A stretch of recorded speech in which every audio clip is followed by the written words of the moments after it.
The courtroom buzzed with energy.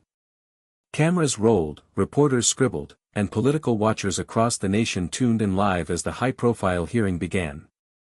Judge Anthony Trenga, known for his sharp tongue and no-nonsense demeanor, sat poised behind the bench. Before him stood Congresswoman Jasmine Crockett, facing intense scrutiny over a recent ethics complaint. Trenga wasted no time. "Ms. Crockett, you're here to explain your alleged misuse of federal resources," he said firmly. "Your reputation for fiery speeches won't help you here. We deal in facts." Jasmine remained composed, but the tension in the room was palpable. The hearing was being broadcast live on national television, and Trenga quickly took control of the narrative. With each question, he painted her as careless, reckless, and unfit. He interrupted her, dismissed her explanations, and leaned into every accusation with force. "You diverted funds for personal use during your district events, correct?" Trenga pressed, voice slicing through the silence. "No, sir," Jasmine replied calmly.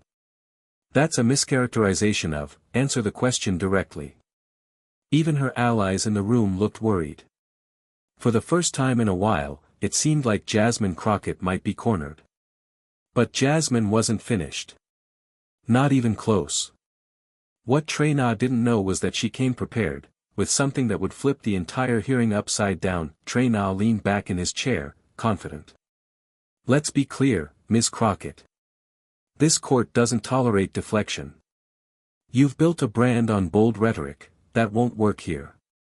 The room was silent, all eyes on Jasmine. She took a breath. "Your Honor, if we're discussing ethics and transparency, then I believe the court, and the public, deserve to see everything." A murmur moved through the crowd. Judge Trenga raised an eyebrow. "Is that a threat, Congresswoman?" "No, sir," Jasmine said, pulling a sealed folder from her briefcase. "It's a bombshell of truth." The courtroom visibly shifted. Even Trenga's clerks looked up, their expressions unreadable. "This," Jasmine said, placing the folder on the table, "contains a series of documents. Emails, financial records, and a signed statement from a former federal contractor, all linked directly to your chambers." Trenga blinked. "These show questionable real estate deals facilitated under your supervision, involving shell companies connected to your nephew. Deals worth over $2 million in federal redevelopment funds." The room gasped. Trenga's gavel struck the bench hard. "This is a smear attempt. Irrelevant to your case."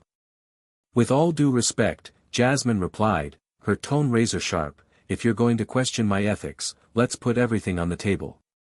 Reporters stood up. Phones buzzed. Live-stream chats exploded. Judge Trenga, usually unshakable, now looked shaken. Judge Trenga's face twitched ever so slightly, a rare crack in his carefully controlled persona. "This court will not be hijacked by political theatrics," he said, trying to regain his footing. "You're dangerously close to contempt." Jasmine didn't flinch. "Then charge me.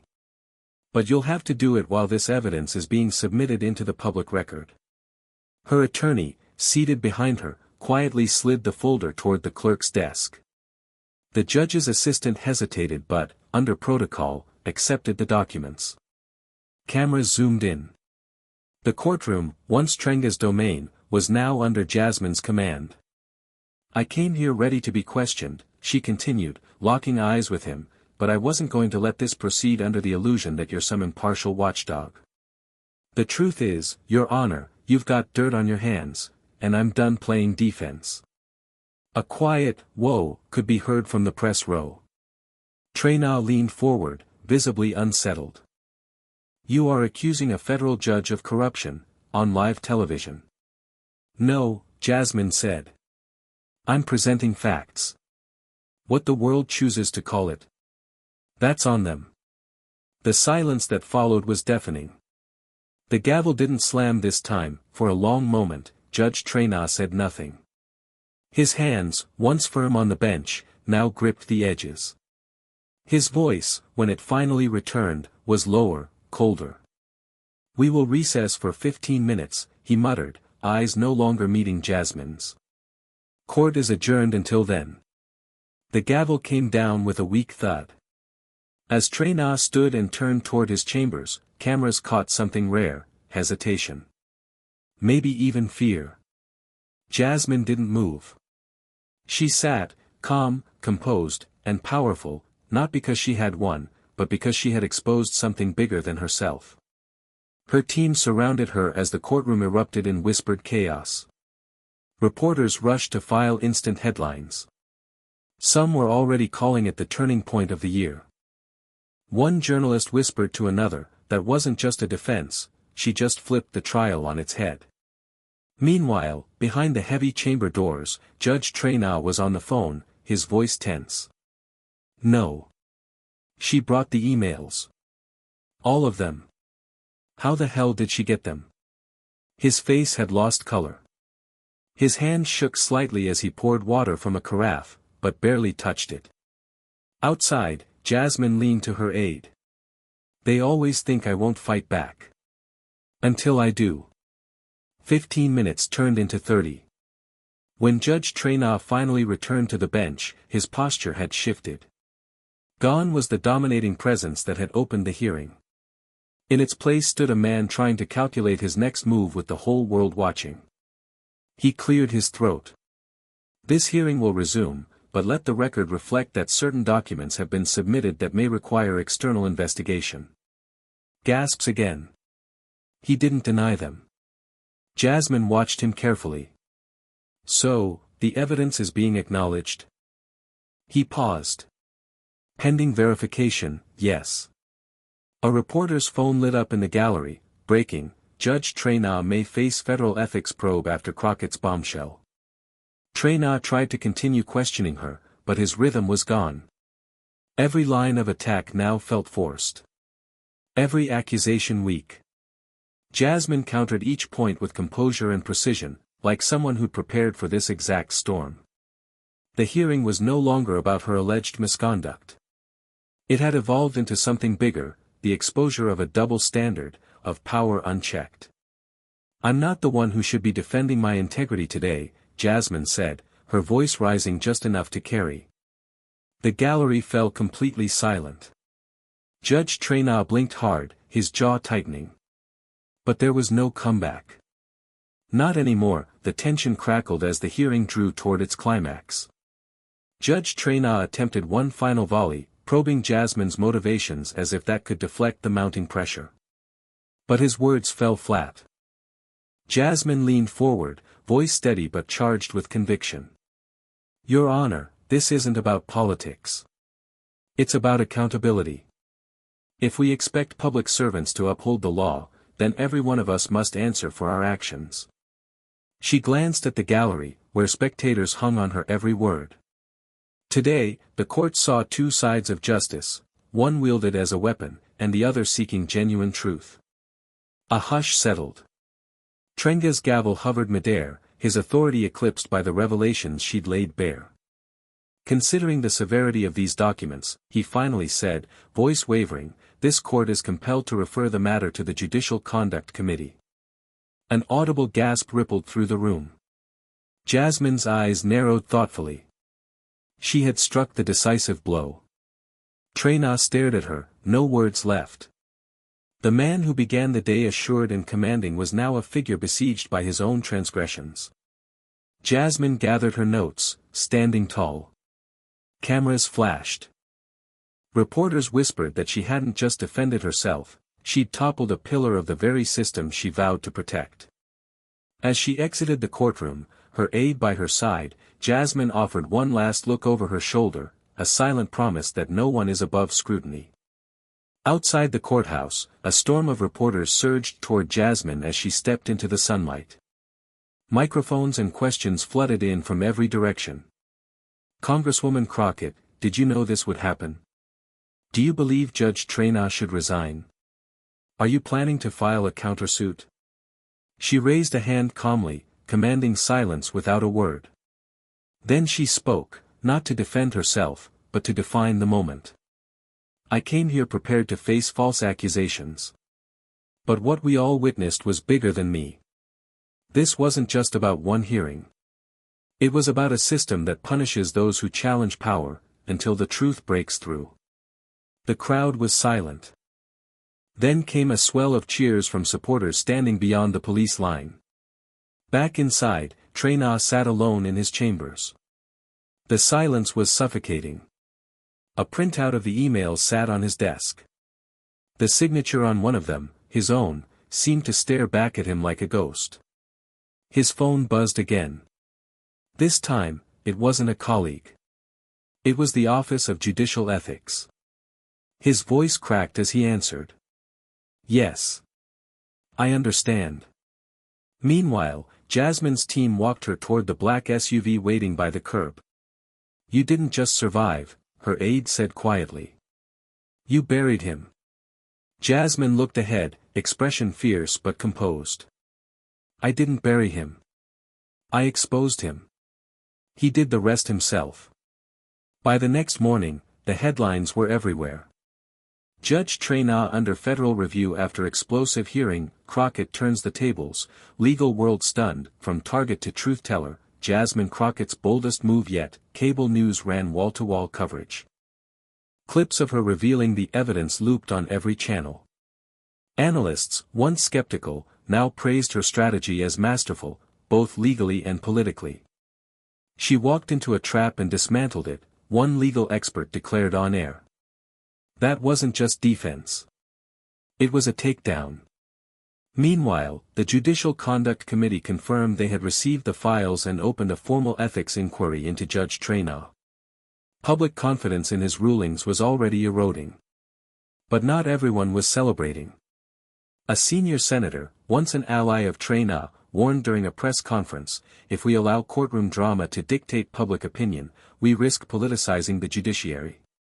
To which another replied bluntly, if a judge can't survive sunlight, he shouldn't have been on the bench in the first place.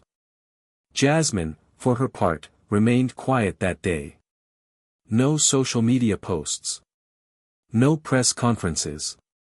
Just a closed-door meeting with her legal team and staff. When asked why, she simply replied, I said what needed to be said. The rest is in motion now. She knew the battle wasn't over. But the balance had shifted, permanently. Later that week, Jasmine finally broke her silence with a single, strategic interview, primetime, live, and unfiltered. Sitting across from a seasoned journalist, she looked composed, powerful, and unapologetically in control. Did you go into that courtroom planning to expose Judge Trenga? The host asked. Jasmine nodded slightly. I didn't want to. I hoped I wouldn't need to. But when it became clear that the hearing was a setup, designed to discredit me, I made a choice. I chose truth. The host leaned in. Weren't you afraid of the consequences? She smiled. There's always a risk when you go up against people who believe they're untouchable. But someone has to take that risk, or nothing ever changes. Clips from the interview went instantly viral. Social media platforms exploded with hashtags, hashtag Crockett exposed corruption, hashtag judge down, hashtag truth in the courtroom. Support poured in from activists, watchdog organizations, and even former judges who admitted that Jasmine's boldness had reawakened the public's faith in real oversight. Meanwhile, Judge Trenga was placed on administrative leave pending the ethics investigation. Leaked memos revealed mounting pressure behind the scenes for him to step down voluntarily. The irony wasn't lost on anyone. A man who had spent his career wielding the system as a weapon now found himself dismantled by the very transparency he once demanded of others. By Friday, it was official. Judge Anthony Trenga submitted his resignation. The letter was short and clinical, citing ongoing distractions and a desire to preserve the integrity of the court. But everyone knew the truth, he didn't step down. He was forced out. Outside the courthouse where it had all started, a small crowd had gathered. Some held signs that read, "Accountability wins," and, "Thank you, Jasmine." As news cameras rolled, Jasmine appeared briefly, unannounced. She didn't give a speech. She didn't grandstand.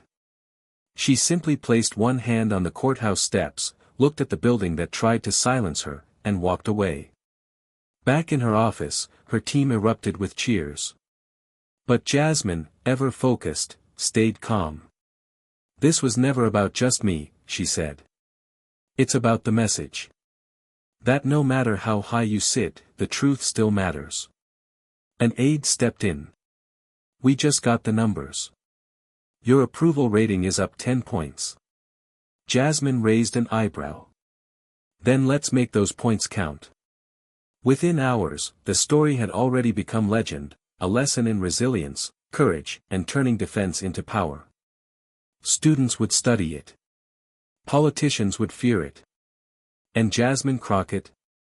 She had just redefined what it meant to fight back, and win. That weekend, as pundits dissected every second of the hearing, one narrative became crystal clear: Jasmine Crockett hadn't just survived a political ambush. She had orchestrated a reckoning. Think pieces flooded in. The Crockett standard, when preparedness meets principle. Trenga fell on his own sword, he just didn't know she handed it to him. Even political opponents admitted, begrudgingly, that her strategy was brilliant. Some feared it signaled a new era where women of color in power were no longer just surviving the system, they were rewriting it. Behind closed doors, donors started calling. Supporters rallied. Grassroots groups launched a campaign to elevate Jasmine's profile beyond Congress. Senate, one strategist whispered. Governor, another offered. A third said, "Why stop there?" But Jasmine remained focused.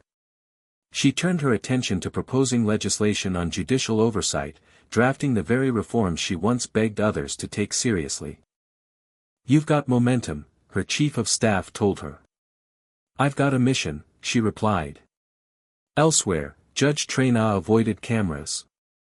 His name, once held in legal reverence, was now spoken with asterisks. His future uncertain, his reputation shattered. And Jasmine? She had entered the courtroom as the accused, and walked out as the standard-bearer for something far greater than herself. Weeks later, Jasmine Crockett stood before a packed crowd at a town hall in her district.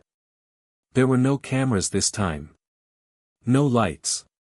Just constituents, everyday people, the ones who had watched her battle and believed in her even before the headlines. She took the mic, calm and grounded. "I didn't go into that courtroom to win. I went to tell the truth.